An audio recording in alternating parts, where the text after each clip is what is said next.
Pass இந்த பேப்பர்ஸ்ல ஒரு sign. இங்கே தான் பாஸ். ஆடிட்டருக்கு ஸ்டேட்மெண்ட் எல்லாம் அனுப்பிச்சிட்டியா? அதெல்லாம் அனுப்பிச்சிட்டேன் பாஸ். பாஸ் உங்ககிட்ட ஒரு விஷயம் பேசணும். என்ன விஷயம்? பாஸ் அந்த ஏசியை கொஞ்சம் கரெக்ட் பண்ணணும்னு வச்சுங்க, அபியை சீக்கிரமா உள்ள தூக்கி போட்டலாம். Are you a fool? He's a straightforward officer. அவர்கிட்ட இந்த மாதிரி டீலிங் வச்சா நமக்கு தான் பிரச்சனை வரும். பாஸ் நான் அவரோட ஃபேமிலி பேக்ரவுண்ட்ல விசாரிச்சு பார்த்தேன். ஆள் கொஞ்சம் வீக்கானவர், தட்டா விழுந்துருவாரு. உன்னோட இன்ஃபர்மேஷன் மட்டும் தப்பா இருந்தது, என்ன தட்டி உள்ள தள்ளிடுவாரு. அப்படி எதுவும் ஆகாது பாஸ், கொஞ்சம் ரிஸ்க் எடுத்து பார்ப்போமே. ரிஸ்க்? bloody fool. இந்த மாதிரி விஷயத்தெல்லாம் ரிஸ்க் எடுத்தா நமக்கு தான் ஆபத்து. Excuse me, may come in? Yeah please come in. வாங்க வாங்க ஐசி சார், உங்களுக்கு 100 ஆயுசு. இப்பதான் பாஸ் கிட்ட உங்களை பத்தி பேசிட்டு இருந்தேனா, நீங்க வந்துட்டீங்க. உட்காருங்க. உட்காருங்க சார். Thank you. இந்தா ஃபைல் வச்சுக்கோ. சொல்லுங்க சார், என்ன விஷயமா வந்திருக்கீங்க? மேடம் கடத்தல் சம்பந்தமா உங்கள்கிட்ட சில விஷயங்களை டிஸ்கஸ் பண்ணலாம் சார். இன்னும் நீங்க டிஸ்கஷன் ஸ்டேஜ்ல தான் இருக்கீங்களா சார்? சீக்கிரம் பிடிச்சிருவோம். எனக்கு உங்க மேல நம்பிக்கையே இல்ல சார். நீங்க குற்றவாளியை விட்டுட்டு அனாவசியமா என்கொயரி இன்வெஸ்டிகேஷன் டைம் வேஸ்ட் பண்ணிக்கிட்டு இருக்கீங்க. நீங்க இப்படி லேட் பண்ண குற்றவாளி ஒவ்வொரு தடையுமா அழிச்சிட்டு நம்ம கண்ணு முன்னாடியே முடிஞ்ச அரெஸ்ட் பண்ணிக்கோங்கன்னு திமிரா தெரியவா சார்? நம்ம ஒன்னும் செய்ய முடியாம கைய பிசைஞ்சுக்கிட்டு தான் நிக்கணும். அதுதான் நடக்க போகுது சார். மிஸ்டர் ஆதி, நீங்க இப்படி உணர்ச்சி வசப்பட்டு பேசுறதுனால எதுவுமே நடக்க போறது இல்ல. ஏன் சார், ஏன் சொல்ல மாட்டீங்க? அதிகாரம் உங்க கையில இருக்கிறப்போ நீங்களே அமைதியா ஒன்னும் செய்யாம வேடிக்கை பார்க்கும்போது நான் மட்டும் உணர்ச்சி வசப்பட்டு பேசினா என்ன பிரயோஜனம்? ஒரு பிரயோஜனம் இல்ல. மிஸ்டர் ஆதி, நீங்க சொல்ற மாதிரி நாங்க எடுத்தோம் கவுத்தோம் எதுவும் செய்ய முடியாது. அப்படி ஏதாவது பண்ணா நிறைய பிரச்சனைகளை ஃபேஸ் பண்ண வேண்டி வரும், தெரியுமா உங்களுக்கு? என்ன சார், என்ன சார் பேசுறீங்க? குற்றவாளி அபிதான்னு தெளிவா தெரியுது. அரெஸ்ட் பண்ண பிரச்சனை வரும்னு கூலா சொல்றீங்க. அபிக்கும் மேனகாக்கும் தொழில போட்டி இருக்கு. எப்படியும் மேனகாவை ஜெயிக்கணுங்கிற ஆவேசத்துல அபி செஞ்ச வேலை தான் இந்த கடத்தல். மேபி கொலையா கூட இருக்கலாம் சார். பாஸ் கொலை தான் பாஸ் நடந்திருக்கு. நோ இன்னும் அது கன்ஃபார்ம் ஆகல. ஓகே சார், கிட்னாப்பாவே வச்சுக்கோங்க. இப்போ மேனகா எங்க? அதான் என்கொயரி பண்ணிட்டு இருக்கோம். என்ன சார் இன்னும் என்கொயரி அது இதுன்னு சொல்லிக்கிட்டு இருக்கீங்க? சார் நீங்களே கொஞ்சம் யோசிச்சு பாருங்க. ஆண்டனி மேனகாவை கொலை செய்ய வந்தப்போ அந்த இடத்துல தொல்காப்பினும் அதே நோக்கத்தோட வந்திருக்கான். ஆண்டனி சாகுறப்போ அதை தெளிவா சொல்லிட்டு தான் செத்துருக்கான்.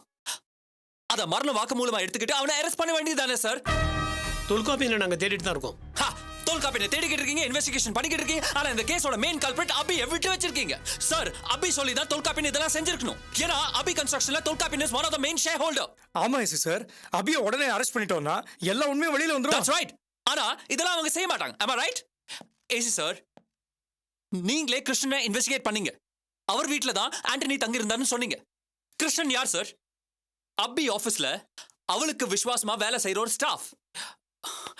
இப்போ நீங்களே ஒரு யூகம் பண்ணி சொல்லுங்க, அபிக்கு இந்த கேஸ்ல சம்பந்தம் இருக்கா இல்லையா? Come on, tell me. Mister Adi, கொஞ்சம் முன்னாடி நீங்க தான் சொன்னீங்க உங்களுக்கும் அபி கன்ஸ்ட்ரக்ஷனுக்கும் போட்டி இருக்குன்னு. அந்த ஏங்கிள் பார்த்தா தற்செயலா நடந்த தொல்காப்பியன் கிருஷ்ணன் விஷயத்தை அபிக்கு எதிராக பயன்படுத்தி அபியையும் அபியோட ப்ராஜெக்டையும் நீங்க முடக்க நினைக்கிறதா நான் ஏன் சந்தேகப்படக்கூடாது?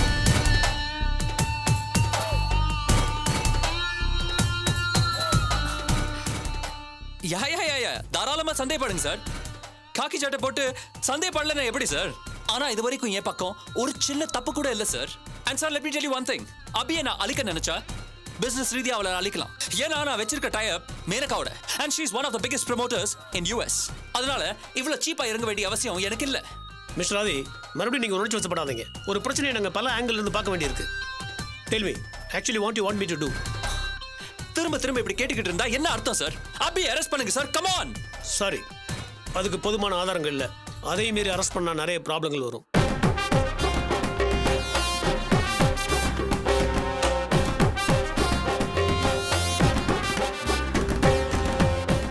அவளை அரெஸ்ட் பண்ணா ப்ராப்ளம் வரும். எஸ்.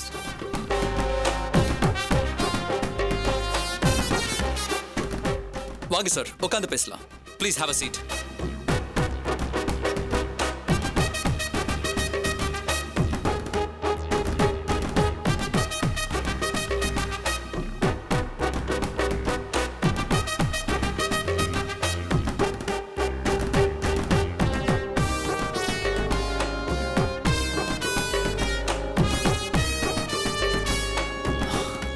சார், அந்த அந்த ப்ராப்ளமை சந்திக்க உங்களுக்கு என்ன வேணும்? வாட்? என்ன சார் புரியலையா? பாஸ் கொஞ்சம் straightforward. Mister Adi, by chance are you trying to bribe me? எனக்கு லஞ்சம் கொடுக்க முயற்சி பண்றீங்களா? கம் ஆன் சார், இந்த லஞ்சம்லாம் உங்களுக்கு பிடிக்காதுன்னு எனக்கு எப்போ தெரியும் சார். நான் சொல்றது நீங்க தப்பா எடுத்துக்காதீங்க. உங்களோட இத்தனை வருஷ சர்வீஸ்ல எல்லா விஷயத்துலயும் நீங்க ரொம்ப நேர்மையா நடந்துக்கிறீங்களா? இது வரைக்கும் நான் அந்த மாதிரி தான் நடந்துட்டு வரேன். சார், ஆக்சுவலி நீங்க என்னோட கேள்வியை சரியா புரிஞ்சுக்கல. நீங்க நேர்மையா நடந்துக்கலாம். அரசியல்வாதிகளும் உங்களுக்கு மேல இருக்கிற உயர் அதிகாரிகளும் உங்களை சுதந்திரமா செயல்பட விட்டுருக்காங்களா? மற்றவங்கள பத்தி எனக்கு அக்கறை இல்லை. I don't care about others. மத்தவங்க மேல உங்களுக்கு அக்கறை இல்லாம இருக்கலாம். உங்களோட குடும்பத்து மேல உங்களுக்கு அக்கறை இருக்கும் இல்லையா? சாருக்கு குடும்பத்து மேல ரொம்ப அக்கறை இருக்கு பாஸ். அவங்க பையனை யூஎஸ் அனுப்பணும்னு முயற்சி பண்ணிட்டு இருக்காரு. அது மட்டும் இல்ல, அவங்க பொண்ணை இன்ஜினியரிங் படிக்க வைக்கணும்னு ஆசையா இருக்காரு. ஆனா பாவம், இவர் கொஞ்சம் நேர்மையா இருக்கிறதுனால இதெல்லாம் நடக்குமான்னு தெரியல. என் பையனுக்கும் பொண்ணுக்கும் திறமை இருந்தா கண்டிப்பா அது நடக்கும். இந்த திறமை எல்லாம் தூக்கிட்டு குப்பையில போடுங்க சார். அது யாருக்கு சார் வேணும்? பணம் பணம் இருந்தா போதும். இந்த உலகத்துல எதை வேணாலும் வாங்கிக்கலாம். உங்களுக்காக நீங்க ஆசைப்பட்டது நான் வாங்கி தரேன் சார்.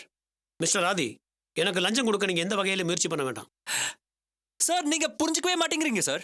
நான் எதுக்காக உங்களுக்கு லஞ்சம் கொடுக்கணும்? குற்றவாளி தப்பிக்க கூடாதுன்னு தானே. இதை நீங்க ஏன் லஞ்சமா எடுத்துக்கிறீங்க? உங்களோட நேர்மையை பாராட்டி நான் கொடுக்குற ஒரு சின்ன அன்பளிப்பை எடுத்துக்கோங்க. நீங்க இந்த கேஸ்ல சுறுசுறுப்பா செயல்பட ஒரு சின்ன ஊக்கமா எடுத்துக்கோங்க. நான் சட்டவிரோதமா எதுவுமே செய்யலையே சார். குற்றவாளி கிட்ட கருணை காட்டாம கொஞ்சம் கண்டிப்பா நடக்கணும்னு சொல்றேன். That's all. அதுக்காக நான் கொடுக்குற அன்பளிப்பு 1 கோடி ரூபாய், 1 crore சார். என்ன சார் சொல்றீங்க? இல்ல, நீங்க எதுக்கு எனக்கு பணம் கொடுக்கணும்? கமான் சார், ரொம்ப நல்லவனா இருக்காதீங்க. உங்களை யூஸ் பண்ணிட்டு தூக்கி போட்டு போயிடுவாங்க. கொஞ்சமாவது பொலிக்க கத்துக்கோங்க சார். இதை நீங்க செய்யறதுனால உங்களோட வேலைக்கு எந்த பாதிப்பும் வந்துட்டு போறது இல்ல. மிஸ்டர் ஆதி, இருந்தாலும் சார், அபிதா குற்றவாளின்னு சட்டப்படி நீங்க அரெஸ்ட் பண்ண முடியும். அதை செய்ய என்ன தயக்கம்? அவங்க குற்றவாளிங்கிறதுக்கு எந்த ஆதாரமும் இல்ல. சட்டத்துக்கு தான் ஆதாரம் வேணும் சார். அப்படி அரெஸ்ட் பண்ணி 4 தட்டு தட்டினீங்கன்னா அந்த ஆதாரம் கண்டிப்பா கிடைச்சிடும் sir. Come on, you itself tell me sir. Abhi மேல எந்த தப்பும் இல்லைன்னு நீங்க நினைக்கிறீங்களா? அது அது அது வந்து அதான் அரெஸ்ட் பண்ணுங்கன்னு சொல்றேன் sir.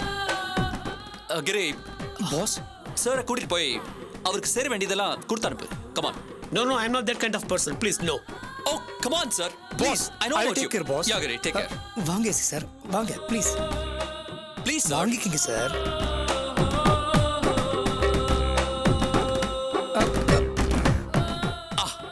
Mr. Adi, you are a real businessman. Thanks for the compliment, sir. Bye.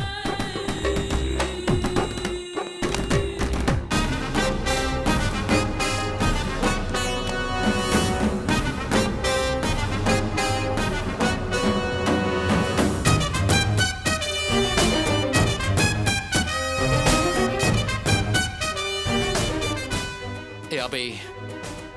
Money's honey, man. இந்த காசை வச்சு இந்த உலகத்துல என்ன வேணாலும் பண்ணலாம். பண்றேன்டி. உன்னை அரெஸ்ட் பண்ணி உள்ள தள்ளுறேன்டி. தள்ளுறேன்.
அபி, சார் வாங்க.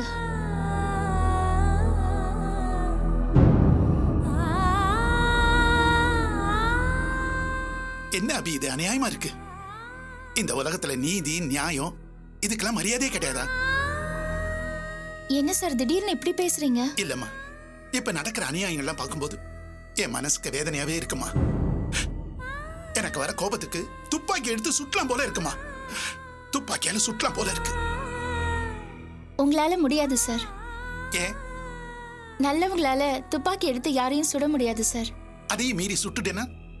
அப்போ உலகத்திலேயே நீங்க தான் படுபயங்கரமான ஆளுன்னு சொல்லி முத்திரை குத்திடுவாங்க. யார் சொல்லுவாங்க? கெட்டவங்க. அவங்களுக்கு யாருமா இந்த அதிகாரத்தை கொடுத்தது? அவங்களா எடுத்துக்கிறது. கெட்டவங்க குடியேறி நல்லவங்களை வந்தேறின்னு சொல்லி கொன்னு குவிக்கிற மோசமான ஒரு காலகட்டத்துல நாம வாழ்ந்துட்டு இருக்கோம் சார். என்னம்மா நியாயம்? இதுக்கெல்லாம் நீதி கிடையாதா? எல்லாம் இருந்தாலும் கெட்டவங்க ஆக்கிரமிப்பு செய்யும் போது நல்லவங்க மானத்தை காப்பாத்திக்கிறதுக்கு ஒரே வழிதான் இருக்கு சார். அவங்க சாகணும். இதுதான் இப்ப இருக்கிற நிலைமை. பலமானவங்க பலவீனமானவங்களை அடிச்சு கொல்லலாம், குண்டு வீசலாம். இதுதான் இன்னைக்கு இருக்கிற ட்ரெண்ட்ல மிகப்பெரிய நியாயம் சார். மனசாட்சியை நாம கழட்டி வச்சா போதும் சார், நாம சந்தோஷமா வாழலாம். மனசாட்சியை கழட்டி வச்சுட்டு எப்படிமா சந்தோஷமா வாழ முடியும்? நம்மளால முடியாது சார். அததான் பலவீனமா எடுத்துக்கிட்டு கெட்டவங்க நம்மள ஆள்றாங்க. அவனுங்களுக்கெல்லாம் தண்டனையே கிடையாதா? நல்லவங்களை கொல்றதும் குழி தோண்டி புதைக்கிறதும் தான் இன்னைக்கு இருக்கிற யதார்த்தம். இந்த மாதிரி ஒரு சூழல்ல யார் சார் அவங்களுக்கு தண்டனை கொடுக்க முடியும்? அப்ப அப்படியே விட்டுற முடியுமா? கூடாதுமா. இது எவ்வளவு பாதிப்பை ஏற்படுத்தும் தெரியுமா? இல்ல, ரொம்ப கொடுமையான விஷயமா, கொடுமையான விஷயம்.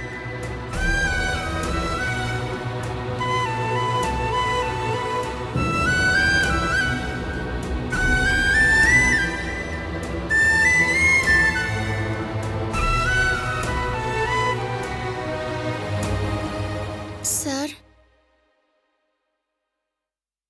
சார் என்னாச்சு? அபி, என்னாச்சு சார்? நீங்க எப்பவுமே இப்படி பேச மாட்டீங்களே. ஏதாவது பிரச்சனையா சார்? சொல்லுங்க சார், என்ன பிரச்சனை சார்? அபி, கிருஷ்ண வீட்டுல அந்த கொலகாரன் தங்கியிருந்தால, அந்த விஷயம் போலீஸுக்கு தெரிஞ்சு போய் கிருஷ்ணனையும் அவர் பையனையும் கூட்டு போய் அடிச்சு உனக்கு எதிரா வாக்குமூலத்துல கையெழுத்து வாங்கிட்டதை கேள்விப்பட்டேமா.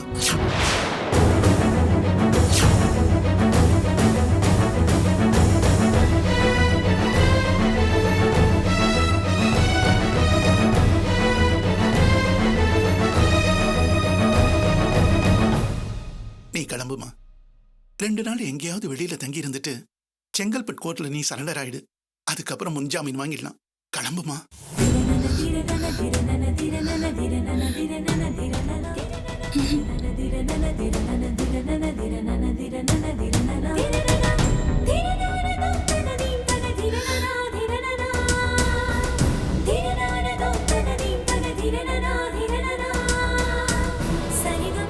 என்ன அபி யோசிக்கிற? கிளம்புமா. ஏன் சார் தலைமறைவாக சொல்றீங்களே? நான் என்ன குற்றவாளியா? நான் எதுக்கு சார் தலைமறைவாகணும்? அபி, ஏமா இப்படி எல்லாம் தப்பா எடுத்துக்கிற? நம்முடைய பாதுகாப்புக்காக நாம இப்படி இருக்கணும்னு நினைச்சுக்கமா. ஒரு விஷயத்தை நீ நல்லா புரிஞ்சுக்க. இப்ப கிருஷ்ணன் கொடுத்த வாக்குமூலத்தை வச்சு உன்னை ரிமாண்ட் பண்ணாங்கன்னா 2 மாசம் உள்ள வச்சிருவாங்கம்மா. அதுக்கப்புறம் என்ன ஆகும்னு யோசிச்சு பாருமா. இப்ப நீ தலைமறைவா இருந்தா 2 நாள் கழிச்சு செங்கல்பட்டு கோர்ட்ல சரண்டர் ஆகி முன்ஜாமீன் வாங்கிடலாம். இதுதான் புத்திசாலித்தனமான யோசனை. உணர்ச்சி பூர்வமா இதை ஏத்துக்கிறது வேற. Please Abhi, please. ஆபீஸ்ல எல்லாத்தையும் நீ 2 நாளைக்கு வெளியூர் போறதா நான் சொல்லிடுறேன். உன் வண்டியில போக வேண்டாம். வெளியில இன்னொரு கார் அரேஞ்ச் பண்ணிருக்கேன். அதுலயே நீ கிளம்புமா. இப்போதைக்கு நீ வெளியில இருந்தாதான் எங்க எல்லாருக்குமே பலமா இருக்கும். நீ உள்ள போயிட்டா அது நம்ம கம்பெனியோட எதிர்காலத்தையே கேள்விக்குறியாக்கிடுமா. ப்ளீஸ் புரிஞ்சுக்க. கிளம்புமா. Please please Abhi.